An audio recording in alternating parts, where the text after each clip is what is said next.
Kinukulit ako ng mga bata. Kailangan ko daw mag-vlogmas. Ayan. So, magtutuloy-tuloy tayo ng vlogmas. Ako ngayon naglalaba tayo, guys. So, ngayon ako naglaba ulit. And, nasira naman yung aking dryer. Buti na lang at medyo mainit ang panahon ngayon. Kaya mabilis na matutuyo. Problema nito kapag umuulan. Mahirap pagpatuyo ng labahin. Pero anyway, ayan. Alawan ko na muna yung first batch. Diba guys? And nagaya si daddy na magmerienda. Pero yung binili kong merienda is yung may kanin kasi anong oras pa yung kain namin kanina? 10 a.m. yata eh. Nagutom na ako. Gusto ko kumain ng kanin. Eh wala kaming ulam kasi ang ulam namin kagabi pritong baboy. Hindi siya pork chop. Pinirito lang ni daddy yung baboy. Tapos nag-ano lang ako ng pipino. Eh, kaninang umaga, yun pa rin yung inulam namin. Hindi na kami muna bumili ng ulam. Kaya ngayon, wala kaming ulam ni daddy. Kaya bumili na lang din ako ng, eto pakita ko sa inyo. Bili ko kay daddy, chicken pastil na may egg. Ito ang akin. Siomai na may egg. Yan binili ko. May meriendahin namin. Merienda na kasamang lunch na siya. Bumili lang si Daddy Chris ng soft drinks. So, yung tanong Mrs. Maria, kung teacher ba si Chris? Hindi po siya teacher. Sa PNP po siya. Meron lang silang, nag-schooling siya ngayon ng JLC niya. Pero online sila ngayon. Then, baka by next month, nasa ano na sila, doon na sila sa kampo.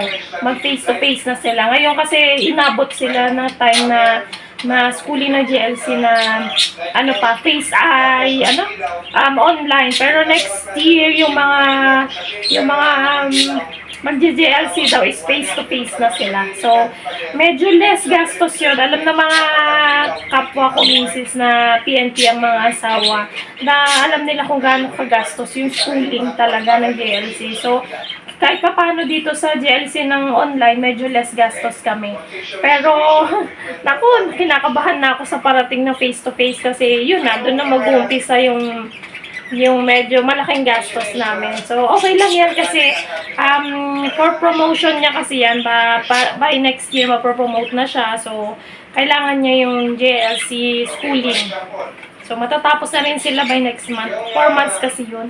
So, in 3 months niya, online lang siya. Tapos, naputol siya noong November kasi gawa ng eleksyon. Pinabalik sila sa unit. Tapos, ngayon naman, tumuloy naman sila. Tapos, siguro by next year, by January, nando na sila sa kampo.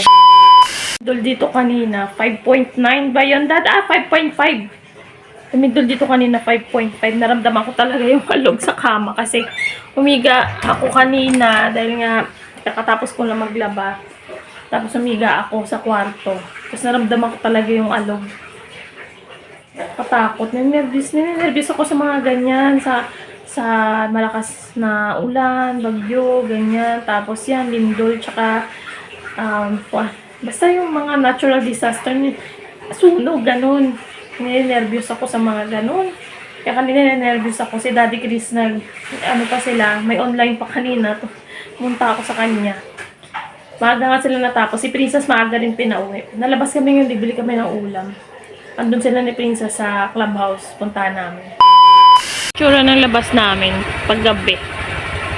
Nalagay akong Christmas light. Solar. May mga sinampayan kakatapos ko lang maglaba kanina. Lalabas kami si Daddy. Bibili kami ulam. May ulam. Nakasalubong namin sila Princess. Mabalik ulit tuloy sila clubhouse. Hilary. Hilary, oh. Ayan. Dito kami clubhouse. Pahangin. Upo niya na lang. Tsura niya. Harap pa siya talaga dun, oh. Eh, mamaya may butas yung short niya.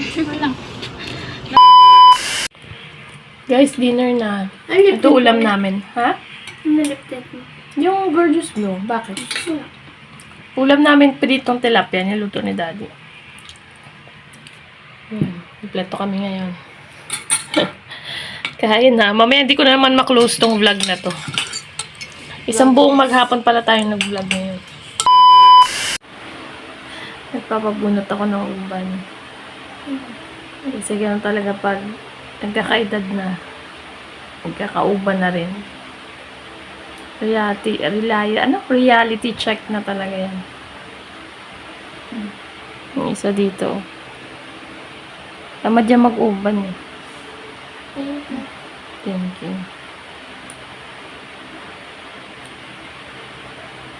Ayun guys, so i-end ko na rin yung vlog kasi gabi na rin, wala na rin ganap. Tutulog na rin kami after. Tugiyotak sa gilid. Dito ko na i-end yung vlog. Thank you so much for watching. Bye-bye. Walang energy. Kaitis. Kasi nga may ano pa ako ng lindol kanina. Parang yung ano ko, nervous ko pa. Nasa katawan ko pa. Bye-bye na. Bye-bye.